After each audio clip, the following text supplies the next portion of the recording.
You're lying in bed, and your brain is mid-sentence. Not about anything urgent. Maybe it's replaying something someone said to you 3 days ago.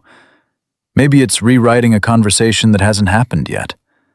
Maybe it's narrating your own thoughts about your thoughts. And the strange part isn't that it happens. The strange part is that it never fully stops. Not in the shower, not on a walk, not even when you're exhausted. Most people assume this is a flaw, something to fix, something to medicate into silence. But what if that constant inner dialogue isn't noise? What if it's actually a signal? Because people whose brains never stop talking tend to share a very specific set of hidden traits. And once you see them clearly, the mental chatter starts to make a lot more sense. Picture this. You're sitting in a room full of people, having a normal conversation. But while everyone else is just talking, your brain is doing something extra. It's tracking the shift in someone's tone. It's filing away a contradiction between what was said now and what was said 2 weeks ago. It's quietly building a map of the room's emotional weather. From the outside, you look like you're just sitting there. But inside, your mind is running full speed. And by the time you get home, you're drained. Not from what you did, but from everything you silently processed. The first hidden trait behind this kind of brain is deep pattern recognition. Your mind doesn't just hear information, it cross-references it. You notice when someone's story doesn't quite line up. You catch micro-shifts in behavior that other people walk right past. Psychologists sometimes describe this as high-level environmental monitoring. Your brain treats every detail like a data point. And when you have a mind that's always connecting dots, it doesn't get the luxury of going quiet. But that's only the surface.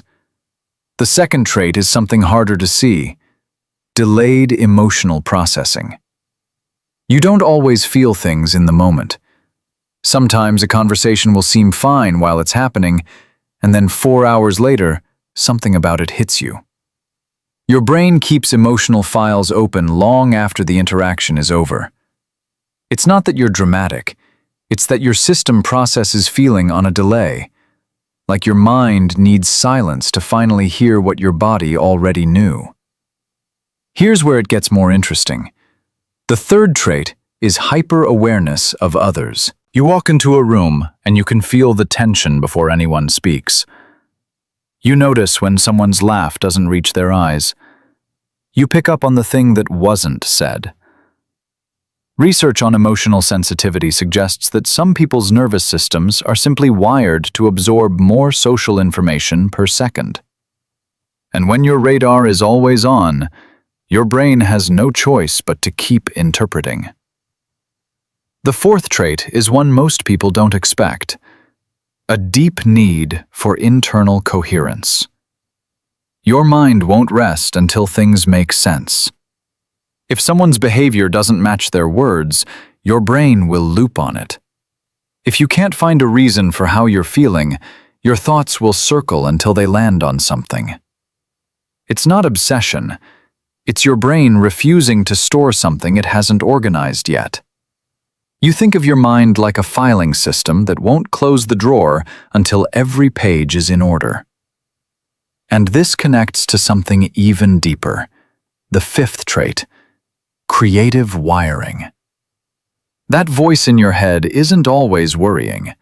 Sometimes it's building, imagining conversations, designing scenarios, writing invisible stories. People with overactive inner dialogue often have high creative output, even if they never put it on paper. The mental noise isn't always anxiety. Sometimes it's your brain doing what it was built to do: generate. But there's a harder side. The sixth hidden trait is threat simulation. Your brain doesn't just think, it rehearses. It plays out what could go wrong before you walk into a situation. It preps you for rejection, awkwardness, loss. This is your nervous system running safety drills. It's exhausting, and it can look like anxiety from the outside. But at its root, it's a protective system that learned early to stay 2 steps ahead. And the 7th trait, maybe the most quietly powerful one, is empathy that doesn't have an off switch. You don't just understand what someone's feeling, you feel it with them. Their sadness sits in your chest. Their anxiety tightens your shoulders. Your brain never stops talking, partly because it's processing not just your emotional world, but everyone else's too. You carry emotional static that most people don't even hear. Now here's the part that matters. These traits aren't flaws, but they can become heavy if you never learn to give your mind a place to rest. When pattern recognition has no pause, it becomes paranoia. When empathy has no boundary, it becomes burnout.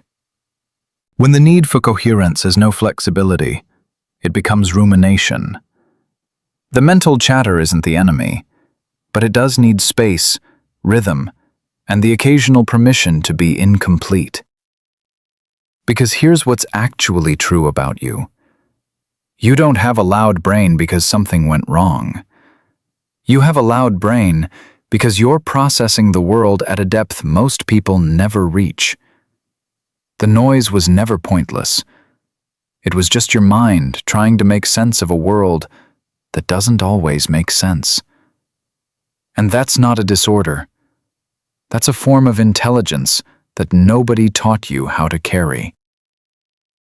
Are you the kind of person whose brain gets louder in silence or louder in crowds? Leave that in the comments. And if this described the way your mind works, you'll probably recognize yourself in the next one, too. It's about why some people replay conversations in their head long after they're over, and what that habit is really protecting you from.